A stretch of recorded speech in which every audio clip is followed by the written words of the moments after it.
참 너무너무 기쁘고 또 너무너무 또 어려운 것도 사실입니다. 그래서 이렇게 참 성도님들의 사랑을 많이 받고 13년 됐죠. 제가 이렇게 다시 뵙게 돼서 얼마나 기쁜지 모르겠습니다. 그래서 참 너무 고맙고 또 그 사이에 교회도 이렇게 많이 성장해서 하나님께서 아마 참 큰 영광을 받으시는구나 싶어서 또 감사를 드렸습니다. 제가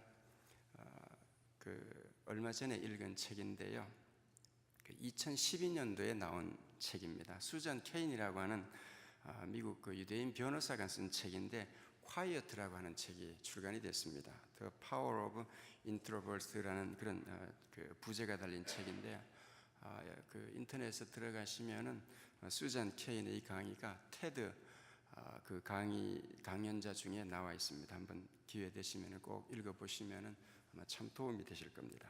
저는 이 책을 읽으면서 너무너무 위로를 받았어요. 그것은 어렸을 때부터 제가 늘 정말 고민하고 그리고 목회를 하면서 감추고 싶었던 게 바로 있었는데 이 책 속에서 제가 큰 위로를 받았습니다. 그것은 뭔가 하면은 내성적인 사람도 하나님 앞에 이 세상 속에서 얼마든지 당당히 살아갈 수 있다라고 하는 그런 내용이었습니다. 저는 이 내성적인 성격 때문에 이거 감추려고 엄청나게 오버액션도 하고 그러다고 실수도 하고 그랬거든요. 그런데 이 책 보면서 딱 느꼈던 게 그냥 난 팔자대로 살란다 이런 자신감을 갖게 된 책이에요. 과거에 이제 옛날에만 해도 그랬습니다. 같은 조그마한 타운에서 사람들이 대부분 살았기 때문에 뭐 자기를 소개하지 않아도 저 집에 누구는 어떤 사람이야 다 알았대요. 그런데 이제 20세기 들어서면서 새로운 문화가 인류 사회 속에 진행이 됩니다. 인구들이 도시로 막 대거 유입하기 시작해요. 그러다 보니까 자기가 자기를 드러내지 않으면은 저 사람이 누군지 모르는 시대가 돼버렸어요. 자기 자신을 잘 쇼업할 수 있는 사람들은 아무래도 외향적인 사람이죠. 내성적인 사람들은 말하기도 좀 힘들지 않습니까?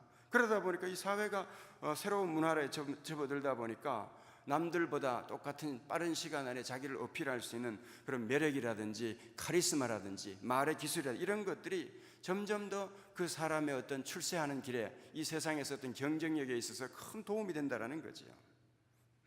그러다 보니까 내성적인 사람들은 반대로 그렇지 못하다 보니까 자기도 모르는 사이에 열등감을 갖게 되고 내가 이래서 세상 살 수 있을까라는 그런 어떤 마음을 갖게 됩니다. 그런데 이 책을 보면은 아주 특별한 이야기를 합니다. 인류 역사에 있어서 정말로 큰 업적을 남긴 사람들은 내성적인 사람들이래요. 왜 그런가 하면은 쫓아다니면서 이야기하고 쇼업하면은 여러분 그 사람 속에서는 절대로 창조적인 생각이 나올 수 없다는 거죠. 간디가 얼마나 내성적이었습니까? 부처가 쫓아다니면서 시장통에서 부처된 거 아니죠. 보리스 나무 밑에서 수년 동안 돌을 닦다가 혼자 있는 가운데 거기서 깨달음을 얻고 그리고 정말로 탁월한 그런 어떻게 보면은 종교계의 리더가 될 수 있었다는 거죠. 미국의 대표적인 예로 루즈벨트 대통령 이런 분들은 너무너무 내성적이라서요. 부인 외에 남의 다른 사람만은 얼굴이 빨개졌대요. 그러고 나니까 얼마나 기쁜지 몰라요. 그리고 한국의 대기업의 CEO들을 조사해 본 결과 역시 3분의 2가 내성적이랍니다. 여러분 예를 들면 우리 삼성 이병철 회장, 이건희 회장 두 분 다요 부자가 다 뭐라고 그러나 자칭 그리고 타칭 나는 내성적이에요라고 그리고 떠벌리고 다녔대요. 혼자 있는 것을 즐기다 보니까 상상력이 풍부해지는 겁니다. 생각이 많아지는 거예요. 생각이 많아지다 보니까 어때요? 그 생각이 정말로 앞날을 이끌어갈 수 있는 생각이 될 때 바로 쉬운 말로 오늘 세상 말로 히트를 치는 거죠. 혹시 이 자리에 내성적인 분 계시면 그냥 사시기 바랍니다. 그런데 오늘 우리가 성경 속에서 한나라는 인물을 보면서요, 정말 이 자매님이야말로 너무너무 내성적인 사람이로구나. 억울한 일 당해도 큰 소리 한 번 못 지르고 사람이 옆에서 그렇게 괴롭혀도 함께 싸우지도 못하고 그냥 하나님 앞에서 우는 여자죠. 그런데 오늘 성경은 이 한나가 여인들 가운데서 가장 존귀하고 여인들 가운데서 정말 그 훌륭한 최고의 어머니로 평가됩니다. 단순히 사무엘의 어머니이기 때문에 그렇지 않아요. 이 사무엘상의 여인의 기도가, 여러분 성경이 이렇게 사무엘상 최고의 앞부분에 이렇게 기록이 되어지고, 그리고 다음 이야기가 바로 이스라엘 초대왕 사울 이야기고, 그리고 사무엘 하에 다윗 왕의 이야기거든요. 이렇게 탁월한 왕들의 첫머리에 이 여인의 기도가 소개되는 것은 바로 이 여인이야말로 정말로 믿음의 샘플이고, 이 여인의 삶이야말로 성도라면 가슴 깊이 새겨야 된다는 것을 우리에게 교훈하기 위함인 줄로 믿습니다. 그러면 무엇이 이렇게 내성적인 여인으로 하여금 성경에 이 여인의 기도가 기록이 되고, 그리고 모든 사람이 본받아야 될 그런 믿음의 사람으로 소개하고 있는가? 몇 가지를 살펴보면요, 두 가지를 크게 생각해 보고 싶어요. 첫 번째가 바로 코람데오의 삶입니다. 이 코람데오라는 말은 아마 많이 들으셨을 거예요. 라틴어로 하나님 앞에라는 뜻입니다. 이 세상 바라보면 하나님 안 보이죠, 그죠? 세상 바라보고 하나님 저기 계시네 이런 말하는 분들 거의 없습니다. 하나님이 안 보이니까 어때요? 교회에서 예배 드릴 때는 정말 하나님 계신 것 같지만 차를 딱 타는 순간부터 어떤 놈이 내 차 박았어 그러고 성질 내니까 우리 아닙니까? 누가 내 차를 박았냐? 왜 차를 이렇게 됐어? 나가면서부터 화를 내고 나가면서부터 하나님 없이 살아가는 것이 오늘 그게 우리의 삶이라고요. 그런데 만약에 그런 현장 속에서 주님이 지금 내 곁에 계시라고 한다면 우리 절대로 함부로 말 못할 겁니다. 그만큼 하나님은 우주 만물 가운데 충만하다라고 우리가 입으로는 고백하지만 삶은 코람데오의 삶이 아니다라는 거예요. 사실 집안에 큰 어른만 있어도 절대로 큰 소리 못 내죠. 왜? 어른이 계시니까. 만약에 지금 내 삶 속에 오늘 이 자리에 내가 차를 운전하고 가는 그 가운데 하나님이 계시다 그러면은 우리 정말 경건하게 살 수 있을 겁니다. 앞차가 싹 들어온다 하더라도 절대로 우리 욕하지 않을 거예요. 그런가 보다 이렇게 살 겁니다. 그런데 오늘 이 성경에 보면은 한나에 대해서 소개하는 말을 보면은요, 여호와 앞에 이 말이 계속 반복된다는 거예요. 12절 말씀은 이렇습니다. 그가 여호와 앞에 오래 기도하는 동안에, 한나가 여호와 앞에 기도했대. 기도해야 당연히 여호와 앞에서 기도하지요. 그러나 이 말을 쓸 때는 이 여인이 정말 하나님 앞에 있는 것처럼 그렇게 기도했다는 뜻이죠. 15절도 똑같은 말을 합니다. 그 제사장이 왜 대낮부터 술을 취해서 성전에서 이렇게 몸을 흔들고 그렇게 기도합니까? 라고 말할 때 한나가 말해요. 나 술 취해서 그런 거 아니에요. 나 여호와 앞에 나의 심정을 하나님께 아랜 거예요. 또 여기서 두 번째 여호와 앞에라는 말이 나옵니다. 19절에 가도 또 나옵니다. 그들이 아침에 일찍 일어나서 여호와 앞에 경배하고 예배를 다 드리고 집으로 돌아가는데 여기도 여호와 앞에 경배하고, 예배야 당연히 하나님께 드리는 건데 성경은 의도적으로 세 번에 걸쳐서 한나에 대해서 여호와 앞에 이렇게 썼다라는 거죠. 이것은 바로 한나의 삶을 우리에게 말씀하는 겁니다. 이 여호와 앞이라는 말은요, 히브리 성경을 그대로 문자대로 번역하면 하나님의 얼굴 앞에서라는 단어예요. 하나님의 얼굴 앞에서. 여러분, 하나님이 얼마나 좋은 분입니까?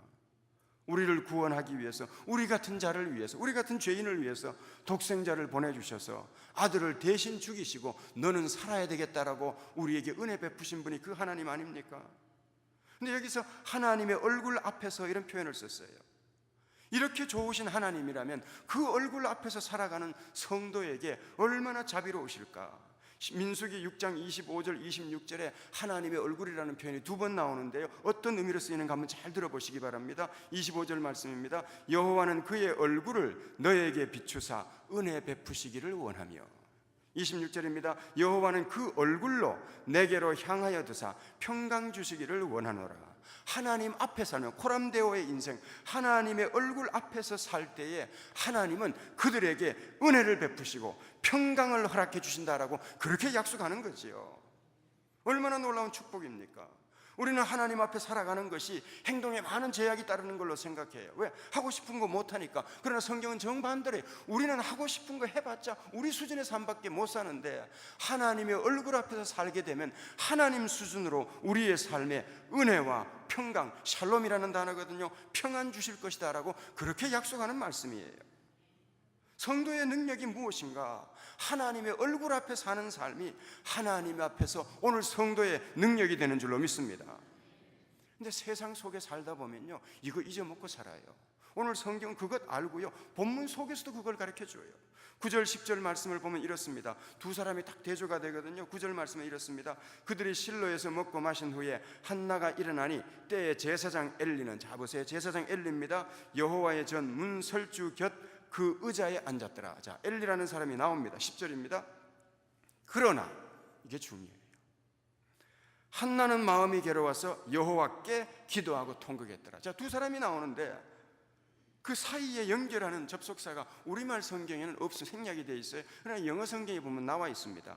배라는 히브리어인데 이것은 두 가지 말로 번역이 가능해요. 그리고 혹은 그러나로 번역이 되는데, 알다시피 사무엘상 1장과 2장을 보면요, 엘리의 집과 사무엘의 집이 계속 대조가 됩니다. 그런 문맥을 가지고 이 접속사를 해석하면은 그러나라고 해석해야만 된다라는 거예요. 그러니까 엘리라는 제사장은 하나님의 전 문설주에 의자에 탁 앉아 있습니다. 얼마나 편합니까? 대제사장이에요. 우리 알다시피 이 대제사장은 살이 엄청 쪘습니다. 그뿐만이 아닙니다. 이 대제사장은요, 하나님에 대해서 전혀 몰라요. 하나님에 대해서 모르는 사람이에요. 그러나 한나는 하나님의 친여자예요. 모든 것이 다 슬퍼요. 너무너무 괴로워요. 여기서 의자라는 단어가 구약 성경에 135번 나오는데요, 122번이 무슨 말인가 하면 하나님의 영광의 보좌, 명예라는 뜻입니다. 그러니까 이 엘리는요, 세상적으로는 정말 명예로운 사람이에요. 그러나 속은 어떻습니까? 하나님을 알지 못하고 타락한 제사장이에요.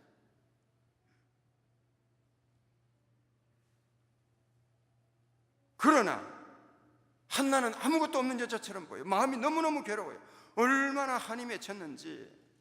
여자가 내성적이다 보니까 우리 같으면 기도할 때 통성기도 하지 않습니까? 이 여인은 통성기도도 못해요.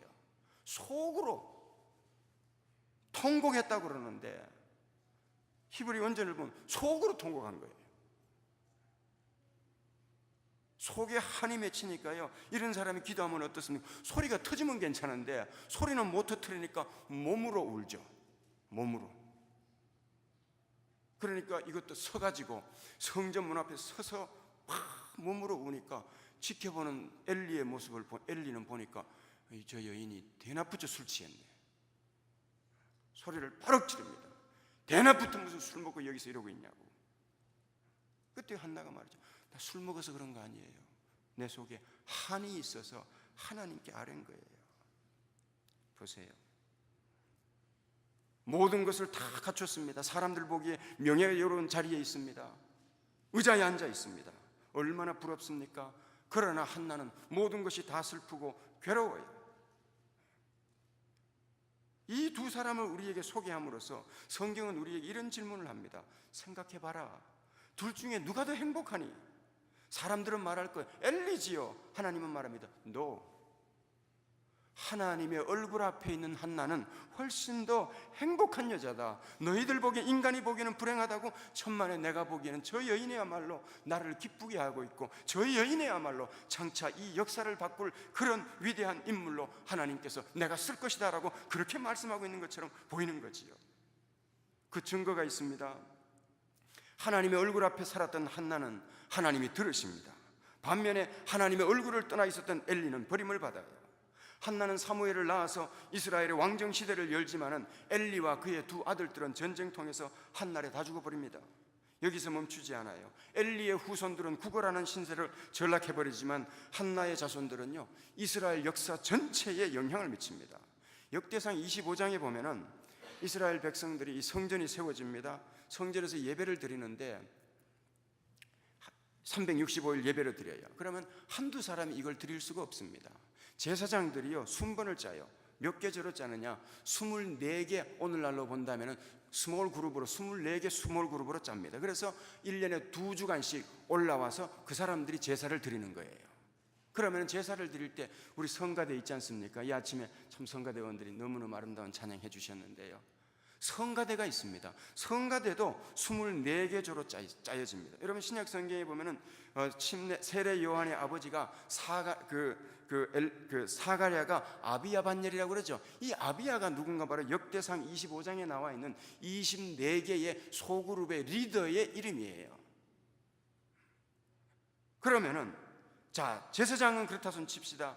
성가대원들이 24개 조로 편성이 되는데 나중에 보면은요, 이 24개 조의 성가대원 리더의 14분이 한나의 자녀들이, 한나의 후손들이 성가대의 24개 중에 14개의 성가대의 리더들이 되어 있어요.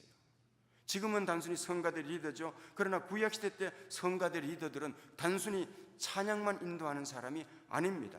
역대상 25장 1절에 보면은요, 사무엘의 그 손자가 있습니다. 그러니까 한나로 본다면 증손자가 되겠죠. 헤만이라는 사람이 나와요. 이 헤만이 어떤 사람이냐?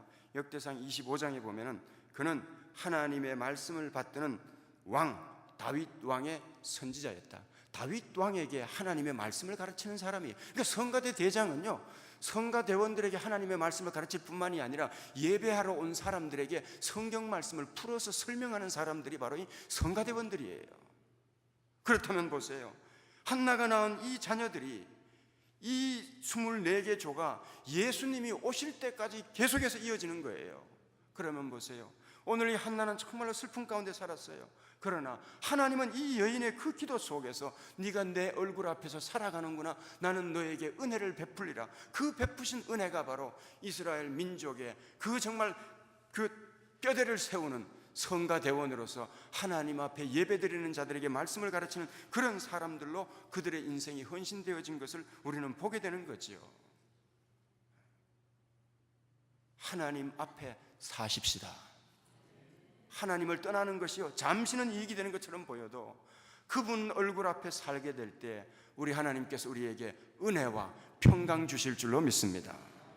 두 번째, 오늘 이 본문 속에서 우리가 배우게 되는 것은 한나의 삶은 중심이 너무너무 분명하다는 거예요. 중심이 분명해요. 여러분, 목표가 없으면 어떻습니까? 어디로 가는지 몰라요. 미국의 조그마한 시골 마을에요, 경찰서가 발칵 뒤집힌 적이 있어요. 왜 그런가? 밤에 총성이 몇 번이 났는데요, 그러니까 신고를 했지 않습니까?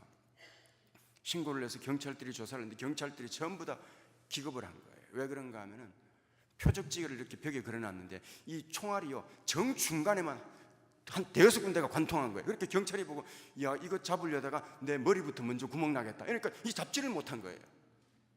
왜? 너무너무 이 총을 정확하게 쏴니까. 여러분 생각에 동그라미 해가지고 한 대여섯 군데를 정확하게 그 중간을 쐈는데, 여러분 그런 사람 겁나서 어떻게 잡을 수 있습니까? 근데 잡았어요. 결국은. 너 어떻게 이렇게 쐈니? 올림픽 선수돼도 되겠다. 그랬더니 이 아이가 뭐라고 하면 그냥 아무데나 쏴놓고 동그라미 그렸어요.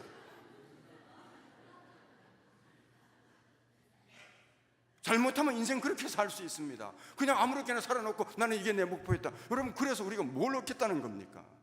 삶에는, 성도의 삶에는 분명한 중심이 있어야 돼요. 그런데 그 중심이 무엇이어야 되느냐? 이 세상은 돈을 중심 삼을 수 있습니다. 명예를 중심 삼을 수 있어요. 그러나 이스라엘 역사를 세웠던 오늘 이 한나는 어떤 삶을 살았기에 하나님으로부터 이런 은혜를 받았던가? 오늘 19절 말씀을 보시면은 19절과 28절은요, 이게 사실 여러분 문맥을 보시면 알지만 한 단락이에요.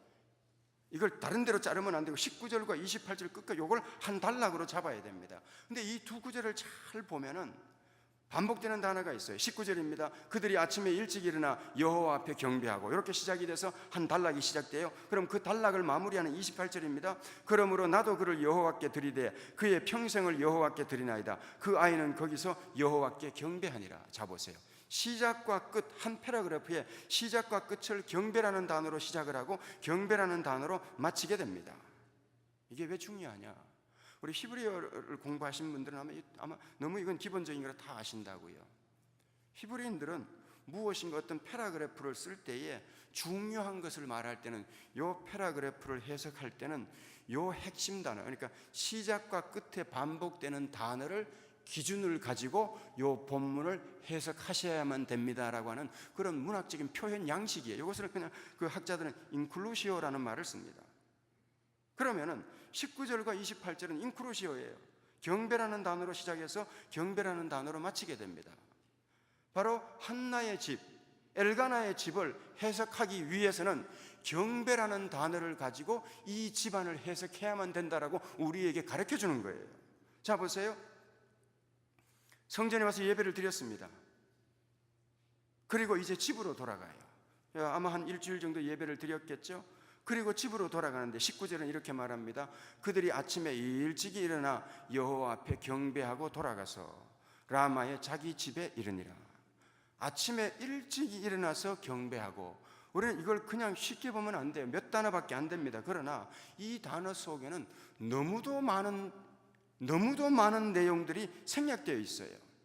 지금 우리가 어디 간다고 우리는 현대인들은 굉장히 편합니다. 가스스테이션에 가서 기름 넣고 그리고 빵 가면 돼요. 그러나 이때는 어때요? 나귀 타고 소 타고 낙타 타고 가는 시대예요.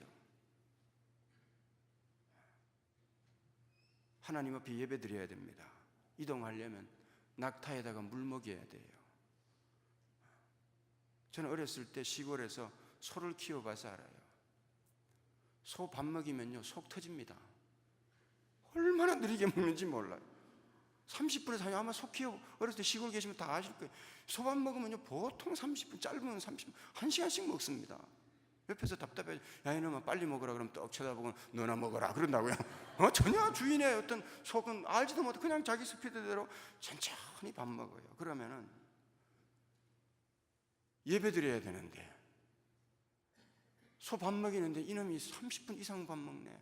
그 다음에 낙타라면은 물 먹여야 됩니다. 물 먹인다니까 좀 이상하다, 그죠? 낙타가 물 먹을 때 얼마나 먹느냐? 30갤런을 먹습니다. 이거 한꺼번에 먹이면은 배 터지죠? 여러분, 사람도요, 물 갑자기 많이 먹으면 흡수가 안 되기 때문에 위장이 터져 죽습니다. 30갤런을 먹으면 이거 터져 죽습니다. 근데 다행히 낙타는요, 아주 특별한 신체 구조가 되어 있어가지고 물을 먹으면 인간들보다는 훨씬 빨리 이 낙타의 세포가 물을 막 흡수를 해요. 그러나 여러분, 암만 빨리 먹어도 30갤런을 먹이려면요, 떠오는 것도 힘들고 그거 몸속으로 쫙 그 흡수가 되려면 이것도 2시간 걸립니다. 자, 그러면은 이 말 안 듣는 그 정말 짐승들한테 물 먹여야지, 밥 먹여야지, 그리고 예배 드려야지. 이렇게 바쁜 와중에 여러분 예배 드릴 정신 있겠어요, 없겠어요? 제가 여러분들한테 질문합니다. 드디어 내일 휴가야. 휴가 가기 전에 교회 가서 새벽 기도하고 가야지. 이런 분 계셔요? 우리 그렇게 못하잖아요. 그런데 오늘 이 집안을 보면은 그 바쁜 와중에 예배부터 드려야 된다. 저는 우리 특별히 일부 예배에 오신 분들은 저는 정말 존경합니다. 주무셔도 돼요. 하나님 사랑하십니다. 지금 이 아침에 8시 반까지 나오시려고 여러분들 아마 특별히 더 일찍 일어나셔서 아마 따듬으시고 샤워하시고 머리 만지시고 그러시려면 최소한 아마 한 6시쯤 일어나셨을 거예요.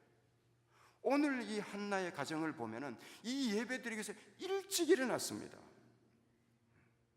많은 사람들 그럴 거예요. 바빠서 예배 드릴 시간 없어요. 예배 드릴 방법이 없습니다. 제가 방법 일러드릴게요. 잠 좀 줄이세요. 어떻게 잘 거 다 자고 예배 드릴 수 있겠습니까?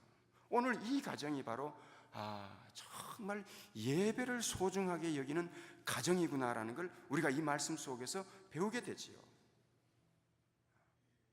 그리고 28절도 마찬가지로 경배라는 단어가 나와요. 그러니까 이 가정의 삶의 중심은 예배가 중심이에요.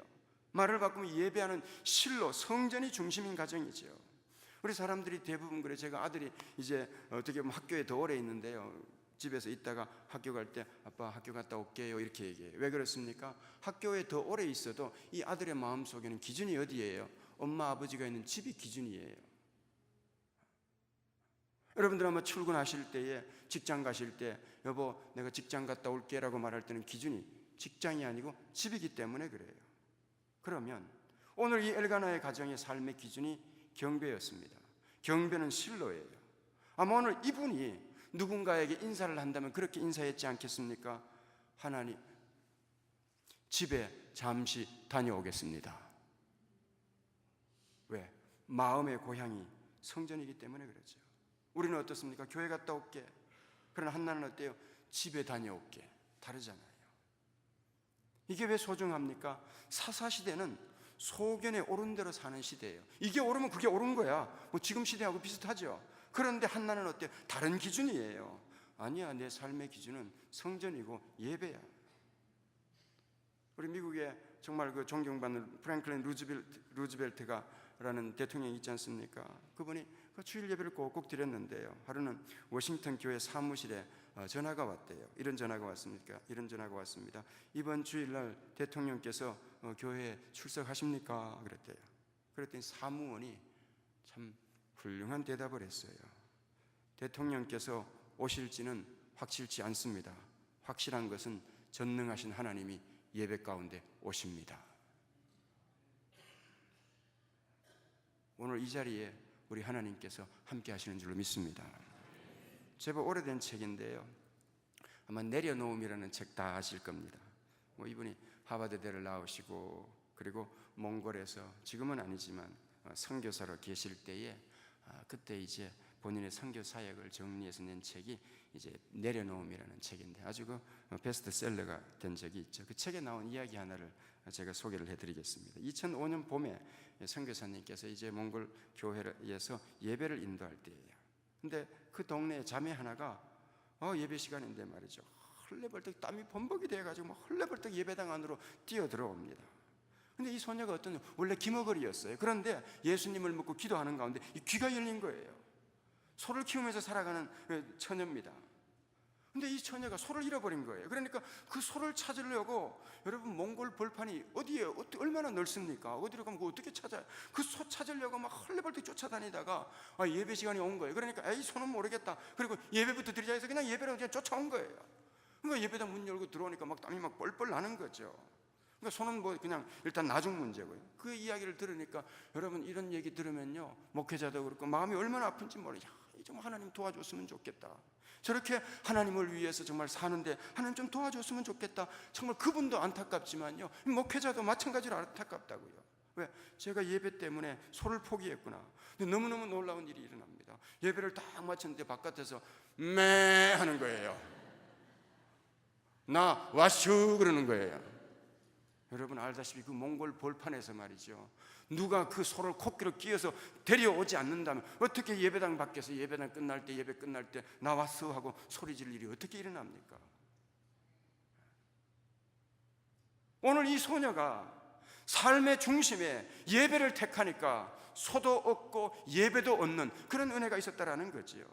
예배는요, 월십이라고 그럽니다. 이 단어는 원래 월스라는 단어, 가치에서 나온 말이래요. 예배 드리러 가, 예배 보러 가자. 우린 쉽게 말하는지는 모르지만 그것 정말 가치 있는 거야. 하나님 앞에 드리는 예배는 정말로 가치 있는 거야라는 그 단어가 바로 예배입니다.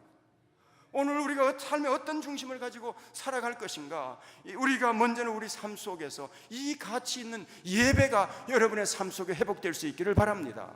그리고 예배를 드리고 나가는 그 삶의 현장 속에서는 코람데오 삶, 하나님 앞에서 살아가는 저와 여러분의 삶이 될 수 있기를 예수님 이름으로 축복합니다. 우리 시간 함께 같이 기도하시겠습니다.